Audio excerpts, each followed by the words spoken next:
Olá, olá pessoal, eu sou Marcos Petri, ainda no ritmo de comemoração pelos meus 29 anos de idade. Sei que agora é fevereiro, mas eu quero fazer um vídeo especial para todos nós refletirmos. E desde já eu quero também agradecer a todos vocês que me desejaram boas energias, bons projetos, que me parabenizaram por essa nova idade, porque para mim cada idade é uma chance de aprender, é uma chance de ter uma miríade de experiências que vai mudar a tua vida a todo momento.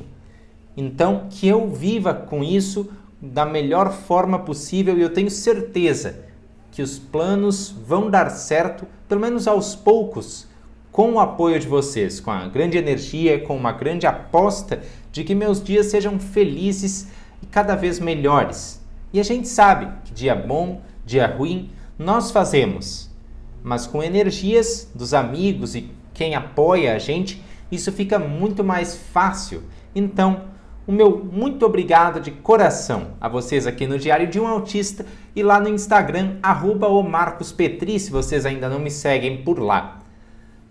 Pegando esse gancho dos 29 anos de idade, eu achei por bem fazer uma reflexão em torno desse número. Então, estão aqui para vocês os 29 erros que você não pode cometer ao abordar um autista, ao conviver com ele e tentar incluí-lo.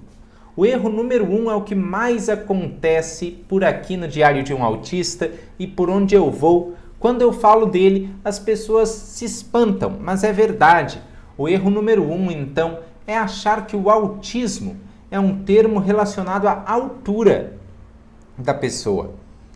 Muitas pessoas despreparadamente acham que o termo é ALTISTA, altista, em vez de AUTISTA,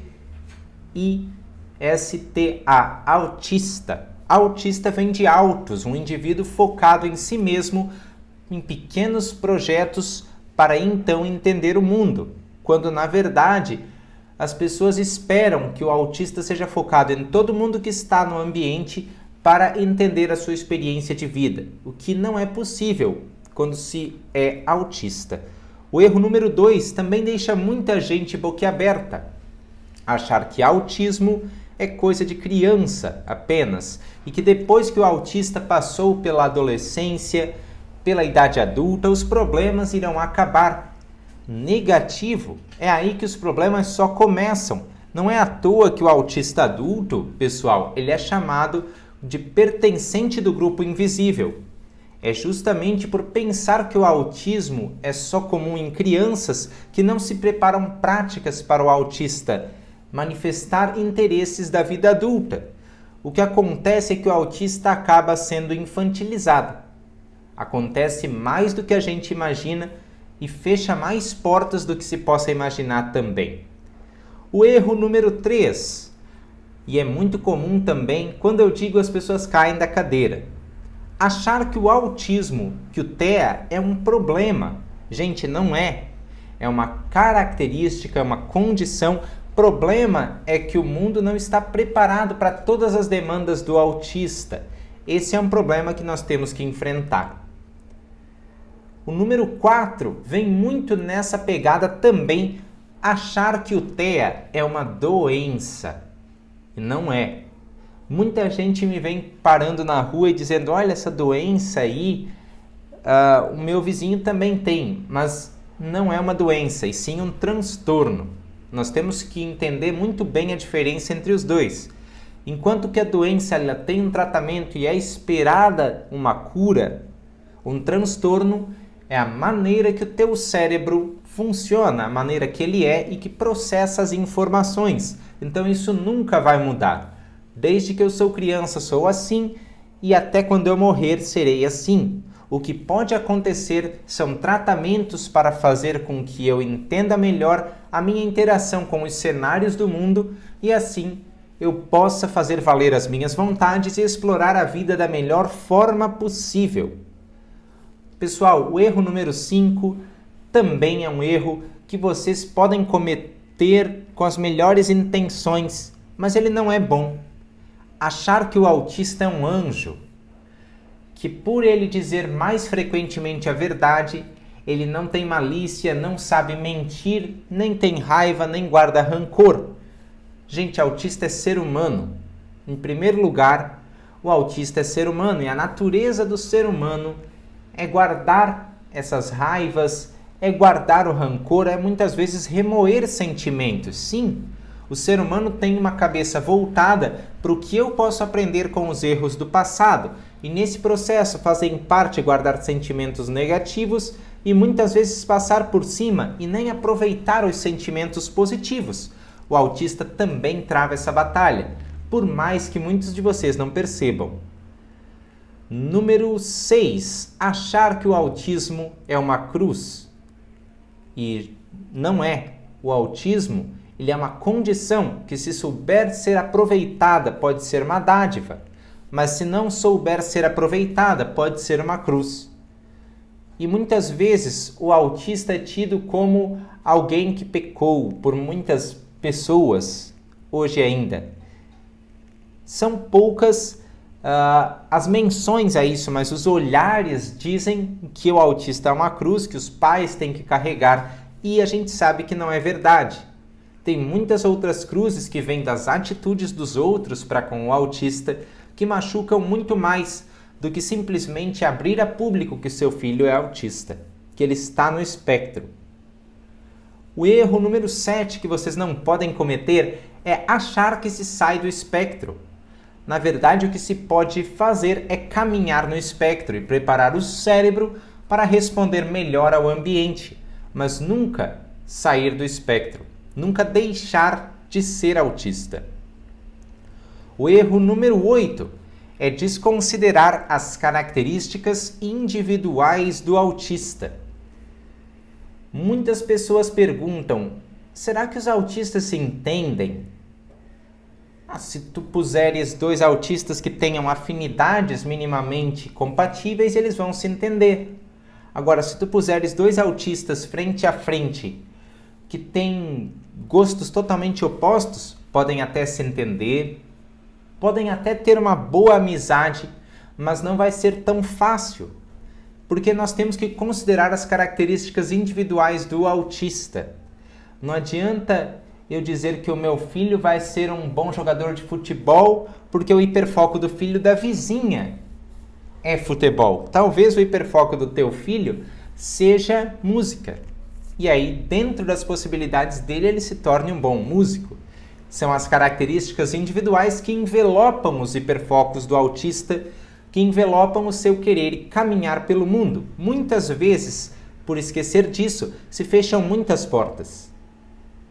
Vamos seguindo aqui, nós estamos no erro número 9, que vocês não podem cometer: considerar somente as dificuldades do autista.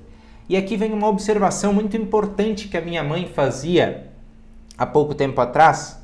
Nós dávamos uma caminhada aqui pelo litoral, lembrando que eu estou em férias aqui no litoral, gravando para vocês esse vídeo, e eu dizia para ela: mãe, como tem pessoas que se apressam em dizer que o filho é autista? Que pressão deve estar dentro da mente, do coração dessas pessoas? E aí nós conversando, chegamos à conclusão de que tem muitas pressões sociais, muitos apoios que o autista não vai receber se ele não for identificado, mas também chegamos à conclusão de que tem pessoas que dizem que o filho é autista só porque ele pode ter uma dificuldade, sem perceber que o filho pode ser autista, ter foco na qualidade, em um dom que os autistas desenvolvem com facilidade. Por exemplo, boa memória. A boa memória pode te servir, pode apontar até para a tua colocação no mercado de trabalho, se ela for bem usada. Mas se nós nutrirmos só a dificuldade, o autista vai ser eternamente visto como aquele que precisa ser ajudado. Mesmo que às vezes ele mesmo possa ajudar os outros, mas ninguém nota. Número 10. O erro que vocês não podem cometer é pensar que o autista não tem hobbies. Uma rotina com partes livres, partes lúdicas é muito importante. tão importante quanto uma rotina bem estruturada de tratamento. O autista que não tem janelas para ter hobbies e ter buscas por diversão, por escapismo, ele acaba sendo uma pessoa triste, frustrada, uma pessoa que não sabe desenvolver a imaginação, porque é no hobby que a gente desenvolve essa imaginação e até se podem descobrir profissões através de hobbies. Hobbies podem ser o hiperfoco do autista ou não. Nós temos que considerá-los. Desconsiderá-los é desconsiderar a qualidade de vida do autista. Nós temos que prestar, então, muita atenção neste erro número 10, pensar que o autista não tem hobbies. O erro número 11 também é muito importante de prestar atenção e evitar. Confundir fracassos pontuais do autista com sentenças de que não vai conseguir. Eu vejo muitas pessoas, quando levam um filho autista, seja a uma festa, seja uma confraternização, ficam observando. E é só o autista ficar com uma cara entediada ou ele se frustrar uma vez para a pessoa retirar o autista do convívio, afastar o autista. Não são todos, graças a Deus. Cada vez menos pessoas fazem isso. Mas ainda acontece, o autista teve uma dificuldade e a pessoa já tenta se justificar. Eu vou dizer para vocês que eu tive bastante dificuldades, desde em jogar futebol, na hora da educação física, até me abrir com uma garota por conta do meu interesse amoroso, mas em nenhuma dessas dificuldades eu fui tirado do grupo, porque desde pequeno, meu pai e minha mãe me disseram supera as dificuldades. E as dificuldades que são pequenas, elas representam um risco pequeno também. Claro que nós temos que observar a integridade do autista, nós temos que observar como esse autista está vivendo seus dias, mas não deixar que uma dificuldade pequena pare o seu avançar, porque depois vão surgir dificuldades mais complexas, onde o autista não pode desistir tão facilmente. E nós temos que lembrar nesse ponto que papai e mamãe não são eternos. Então quem vai fazer por eles os comportamentos complexos quando eles se forem junto com o autista? Por que não o próprio autista? Então, não cometam o erro de confundir um fracasso com uma sentença de que o autista não vai conseguir fazer aquilo nunca. O autista se adapta, o autista corre atrás, do jeito dele, no ritmo dele, mas corre. Precisa do seu incentivo. O erro número 12 que não se pode cometer é confundir eu não quero com eu não consigo. Ou ao contrário, um eu não consigo com eu não quero. Muitos autistas têm demandas muito complexas em pouco tempo, então eles se afastam, mas não é porque eles não querem fazer aquilo, é porque eles não conseguem. Por exemplo, falar. Meu filho não fala eu te amo, mas falar eu te amo é tão complexo. Eu vou fazer um vídeo sobre isso, trazendo a questão afetiva adulta, para vocês verem como que é complexo. E não é porque o autista não quer dizer eu te amo, mas ele não consegue da forma que é esperado dele. Não confunda não consigo com não quero. Número 13. Presumir que um autista saiba tudo sobre outros autistas. Isso vai na mesma pegada daquilo que eu já falei. Presumir que os autistas se entendam bem entre si. Achar que o autista sabe tudo sobre os outros autistas é negar aquilo que eu chamo de conhecimento perene. É negar aquilo que eu chamo de construção de bloquinhos do conhecimento que vai se dar do 0 aos 100 anos de idade. Então, nem todo autista está no mesmo patamar dentro do espectro e nem todo autista apresenta as mesmas dificuldades, observações e vivências. Então, é impossível que os autistas saibam exatamente de tudo sobre todos os autistas. É expondo as situações, é fazendo com que o autista saia das sombras que nós vamos conhecendo essas situações do autista ao longo de toda a vida. O erro número 14. Achar que o autismo está ligado, ele traz a agressividade. Não. Agressividade não é um sinal do autismo. O que acontece é que muitas pessoas enchem o autista de demanda, de coisas para fazer em pouco tempo. O autista fica desesperado e ele precisa comunicar aquilo. Como ele não é bom em expressão, é bom a gente lembrar, nem todos os autistas são eloquentes, como eu ou como outros autistas aqui da internet, então eles recorrem a movimentos muito abruptos, que podem ser vistos como agressividade, mas não são. O erro número 15, achar que o autista não gosta de socializar. Gente, no século XXI, uma pessoa de 7 anos, ela tem tanta informação quanto um homem teria durante toda a sua vida na Idade Média. Isso é luz, som, cheiro, textura pra caramba. Então o autista evita a socialização para evitar exposição a tanto estímulo. Por isso é que muitas vezes passa despercebido essa luta e fica aos olhos das pessoas o que o autista não gosta de socializar. Mas não é verdade. Ele gosta desde que haja previsibilidade e desde que ele saiba o que encontrar na sociabilidade. Aqui, o erro número 16 que vocês não podem cometer é desconhecer que existem pessoas hiperfoco. Sim, existem pessoas que têm algumas características que o autista gosta mais. Eu, por exemplo, são pessoas mais velhas, são pessoas da música, acabam sendo pessoas que leem, pessoas que fazem exercício físico ou pessoas que gostam de carro.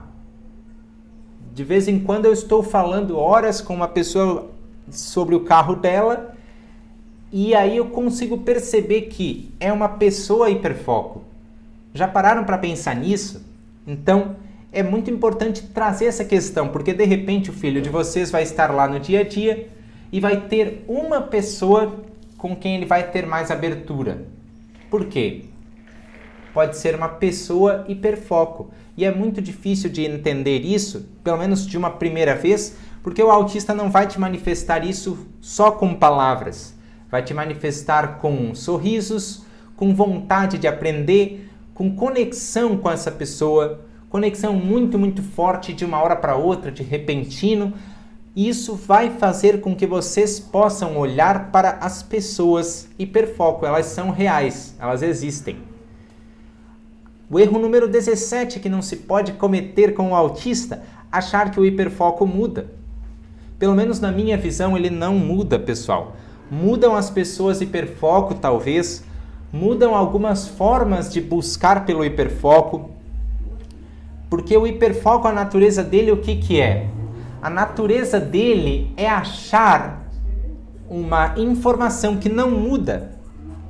E para o autista estar em meio de muita informação para achar aquela que não vai mudar é muito difícil. Acaba até gerando crise. Pensa assim, que o mundo dispara informações o tempo inteiro. O tempo vai virar, a maré está alta, a bandeira vermelha foi colocada, a bandeira vermelha foi tirada, a Gisele Bündchen ganhou peso, o presidente aprovou uma lei. Tudo isso é um turbilhão de coisas. Então, por isso, o autista precisa se agarrar a uma coisa só. Pelo menos na minha opinião. Vocês vão ver outros autistas que podem discordar, mas na minha opinião eu vou para a música e está tudo certo. Agora, se eu mudar a música, isso me gera um estresse tão grande que eu acabo nem produzindo mais vídeos aqui para o YouTube, nem raciocinando direito. Então, na minha opinião e na minha vivência, o hiperfoco não muda. Não se pode achar que ele muda. É um pouco incômodo para mim. Aqui, no erro número 18, olha só, presta atenção. Não se pode cometer isso jamais, achar que a estereotipia do autista é uma loucura. Quanta gente ainda quer tirar a estereotipia, porque incomoda os outros.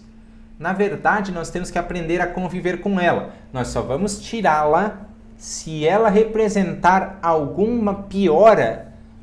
O autista fazer tarefas, o autista ler um livro, né? Ele não consegue ler porque está com uma estereotipia muito forte, aí a gente começa a direcionar para outras estereotipias. Mas tirar a estereotipia porque alguém apontou o dedo, não façam isso, não cometam esse erro. Agora aqui para a gente fechar essa, que vai ser a primeira parte desses 29 erros, para nós irmos para o erro número 19. Não esperar o autista responder, que geralmente pode variar esse tempo de latência, mas está em torno de 6 segundos. Tá? Então as pessoas muitas vezes põem muitas demandas no caminho do autista, põem muitas inflexões vocais, muita alegria e não esperam que o autista responda. Então isso gera crise, isso gera desconforto, isso gera até desapego a vocês. É muito importante que vocês não cometam esse erro, principalmente quando dando ordens para o filho de vocês. Filho, nós vamos na missa, cuidado, o terno azul está mofando, põe o terno vermelho e o padre é um excelente orador que vai falar sobre São Pedro. Vocês já perderam o autista. Para um autista é preciso atentar com o tempo de latência dele. Não dar esse tempo é não dar para o autista o tempo de formar as ideias e pensar na melhor solução, certo? Nós estamos aqui com 19 erros, vamos fazer o último erro antes de cortar esse vídeo e nós vamos continuar a lista em outra parte desse vídeo aqui, tá? Forçar o autista a fazer as coisas que ele não quer. Então, muitas pessoas querem impor rotinas em vez de sugerir rotinas. É aí que vira uma forçação de barra. Meu filho tem que fazer academia. Tem que fazer, porque a vizinha tem um filho que faz. Não, mas talvez o teu filho possa até ter o ímpeto de fazer academia, mas precisa do incentivo certo. Precisa da cenoura certa, como se diz em metáfora. E aí, essa cenoura é propor. Aos poucos tu vais apresentando para ele o que é essa rotina nova. O que é fazer academia, fazer um exercício. Veja se ele se adapta. Veja se aquilo não é o que tu queres para o autista. Veja se aquilo não está dentro do hobby do autista também. Então, sempre propondo, nunca impondo. Nunca fazendo com que o autista seja obrigado a fazer aquilo que ele não quer, senão. O senão tem que ser o último recurso em casos muito extremos que desafiem a integridade física do autista, na minha opinião. Não pula dessa altura, senão tu vai se machucar. Aí sim.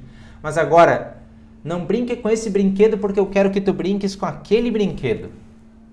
Já é outra coisa que é uma forçação.